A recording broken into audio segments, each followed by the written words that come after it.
Maddy Siegrist and Haley Jones and Coach. We'll open up questions for the players first, excuse them, and go to Coach. So questions for players. Also. Maddy, obviously you guys showed a lot of fight down the stretch, and you had the 2 shot clock violations late. Obviously the result isn't what you wanted, but can you talk about kind of those defensive moments that you guys stepped up late? Yeah, it was good. We got them in the end, like in those defensive stops, but 101 points is not a good defensive performance. And, you know, if we want to win games, we just have to be better.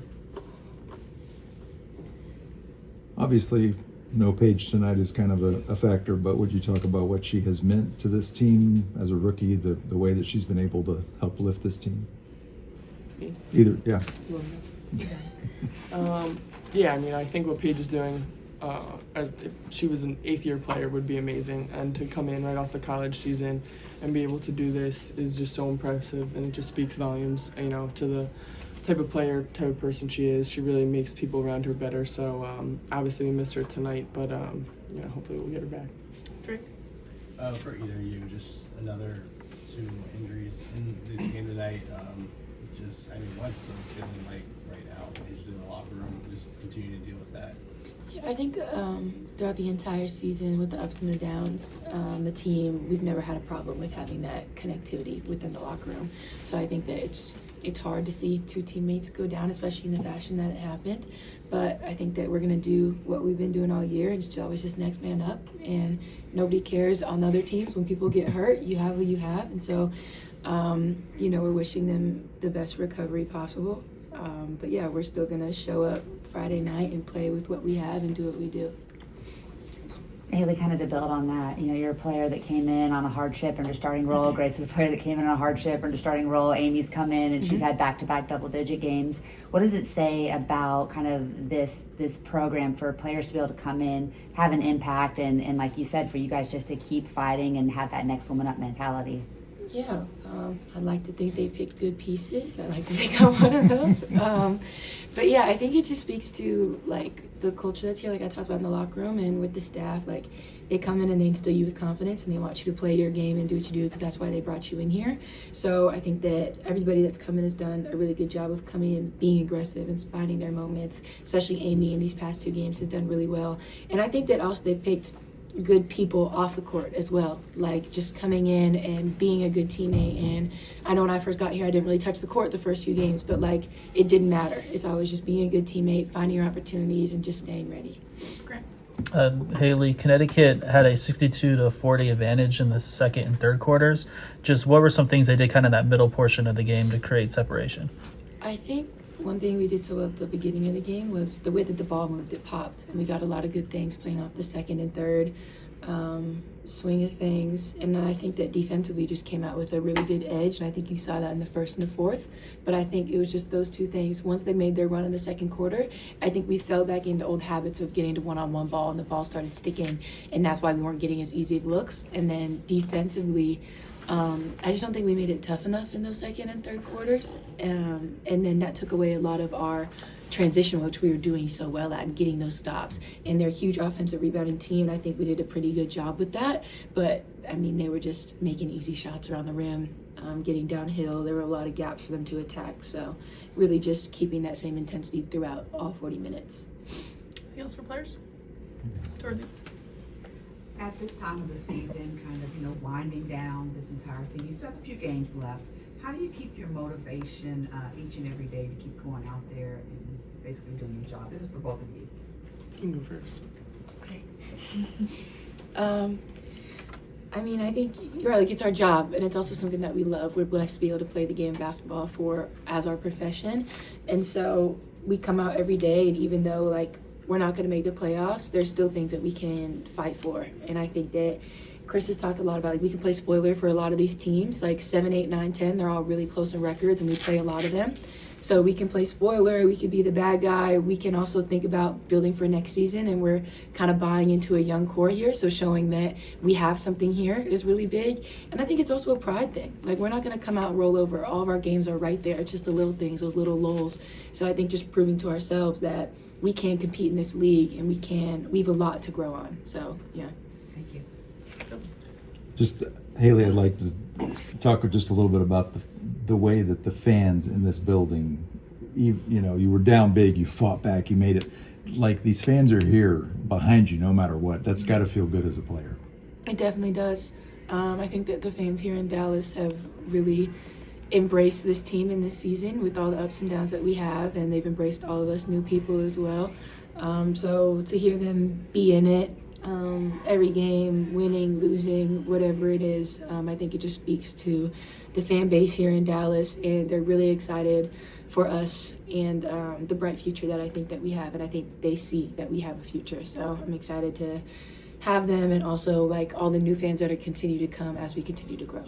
That's wonderful. Maddy Isaiah got put in the starting lineup kind of late. Her role has fluctuated throughout the season, as many rookies do. How have you kind of kept her locked in as a veteran leader on this team, and to see her have the game that she had tonight? What does that say about that young core that Haley referenced? Yeah, I think Zah, JJ, when she was playing, they've done a great job of like whatever their role is every night, and knowing that we've had a lot of different lineups, a lot of different injuries. So one day they could be starting, you're playing 30 minutes. The next day maybe you're playing 5 minutes, and I think they've done a really good job just being the best that they can do at their role on any given night. So obviously without Paige tonight, Zah was going to have to step up, offensively and defensively, and I think obviously she did it, and she's just been great, and she's positive.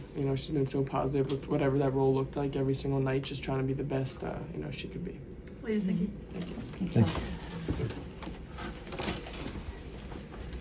Set here for coach. Questions for coach?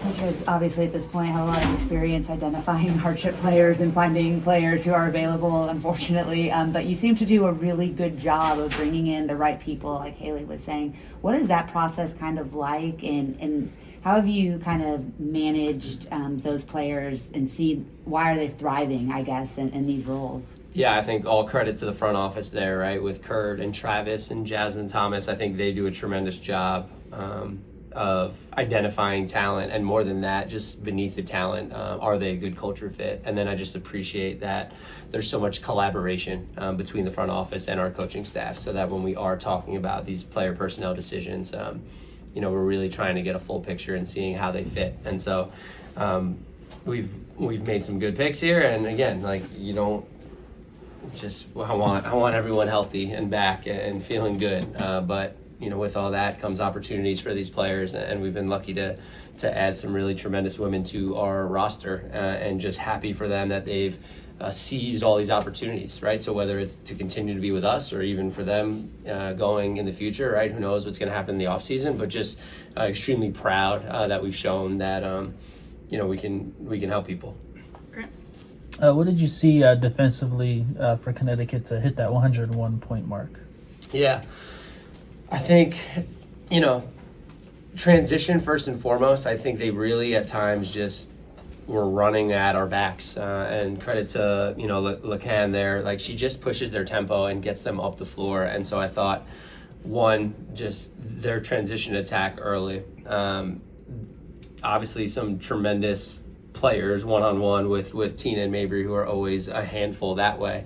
But the other piece was we just put them to the free throw line too much. And so that's been our battle all season. And it's you toe the line, you want to establish a physicality, but you've got to find a way to do it without fouling. And so we just haven't had that discipline all year. When you put a team to the free throw line 30 times, you give them that many free points, it's really tough to win a game. But I thought we did some good things in stretches. I thought we disrupted Tina in stretches. She made some tough shots. But we'll continue to get better. And it's, they're committed in there, right? They see it, they acknowledge it, and we'll just continue to work and improve day in and day out.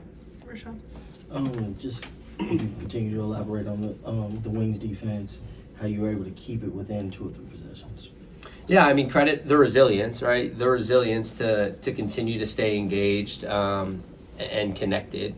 And we tried some different things. And I loved our fight in the fourth quarter to just sit down and really dig deep and get some stops, right? Those shot clock violations were great, just giving us opportunities to win a game here at home. We have lots of growth on that side of the ball, on both sides of the ball. But again, this team is committed and they're eager to continue to learn. They're not pointing fingers at anybody else but themselves, as is the coaching staff as well. So we'll continue to teach and learn and take it one day at a time. Coach, you had 5 players that scored in double digits.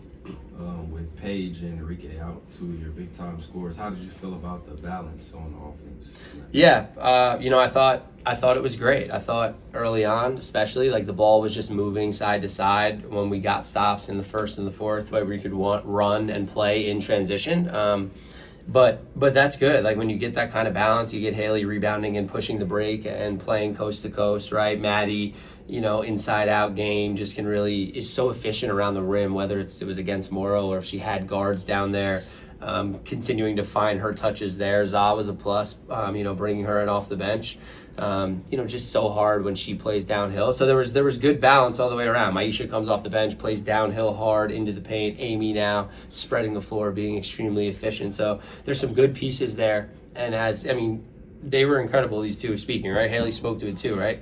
It was going, and then there was a little lull there where maybe it got a little sticky and we played a little too much one-on-one. But if they continue to trust one another like they do and move the ball, there's some good pieces there. And if you keep the offense simple like that, you can put the ball in the hoop. So 38 field goals again that's a pretty good scoring night. Drake. What happened with, I guess, Paige pregame, and then of course with Louisiana tonight, not knowing the severity, but just how difficult is that to continue to navigate those injuries? Yeah, it seems like the blows just keep on coming. But again, this team is extremely resilient. They're connected, and again, they're there for each other. They're showing up for one another. We want everyone healthy first and foremost. But again, no one's feeling sorry for anybody. So you take the opportunity, next woman up, and you continue to show up for one another and keep playing hard. Dorothy. As you prepare for this last road trip, I think 4 games or so in a row, what's the conversation? How do you talk to the team? What's the locker room like? Just what is the focus as you get ready for this last road trip? Yeah, just to continue to be present. It's easy. It would be easy to just pack it in right now, but our team is not doing that. They just have an impressive level of care. So continuing to talk about being present when we're in these spaces with one another to continue to learn. Like we have so much to learn, so we need to continue to learn and get better. And our team has bought into that. And really, again, staying connected. Everything we do day in and day out, how we behave is building and establishing this culture. And so they're just bought in. And the success on the floor will come. There's just a level of patience. So down the stretch here, what we've been preaching is just trying to simplify on a couple things, demand that standard that we still want, while still having the levity about us and being able to have fun and enjoy each other over these last 5 games. With so many players out, what was your game plan going into the game, and how do you feel you executed? Well, 101 points is not good. So I thought it was up and down. Like I thought there were great moments of us executing, and then moments not so great of us, having slippage. And so that's what we're after. We're after trying to minimize slippage and really be able to execute and see if we can dictate more consistently on that side of the ball and generate the shots that we want. But a lot of that game was played very reactively, struggling to keep people in front one-on-one. And so we'll continue to learn and watch, and we'll continue to improve. Zaya obviously had a big scoring game, but she also had the 6 assists. I think she didn't even pick up a turnover until late in the 4th quarter. So as she kind of grows and develops, do you see the game kind of slowing down for her? What are you seeing in the way that she sees the game, not just plays? Yeah, we've been talking about that all year, right? Just how early on it felt very fast for her and she was sped up. But now when she's out there, right, you see her changing tempo, changing speeds, and really kind of surveying and reading. So love that for her as the game continues to slow down and she gets more and more comfortable, and she'll continue to get more and more efficient, and then just continue to see simple reads. But a 6-1 assist to turnover is fantastic. I know that turnover came late in a tight game, but next play, and so we need another scorer like Za. So just happy that the ball went in for her today, and hopefully she is okay and will be on this floor again here this year. Last one, Of course, Za had a big game, but just talk about Mai's contribution, and Amy, even though she just got to the team, how she's been playing these last few games. Yep. Mai just brings so much to this group, and she's so bought in to her role coming off the bench. You know, she started a lot of the games early, and we sat down and had some real open, honest conversations. And ever since she moved to the bench, like I feel like we've just gotten the best version of her. And so she's just been incredible on and off the floor in that locker room as a veteran with her messaging, keeping this young group together and keeping them about the right things and about the process and teaching them what it means to be a pro, to have a long career. And then on the floor, just she's coming in with an edge and a confidence and a toughness factor for us, a physicality. And so just loving everything that Mai is bringing to this group. And then, again, happy that Amy is just contributing right away. I was just really impressed by her fearlessness to be able to step right in and do what she does, right? We know this, right? We've seen her play college. We've seen her play at the highest level internationally and do this. So for her to be able to be doing it now consistently here, 3 games in a row, now double digits, really efficient from the field. Just proud of her. Personally.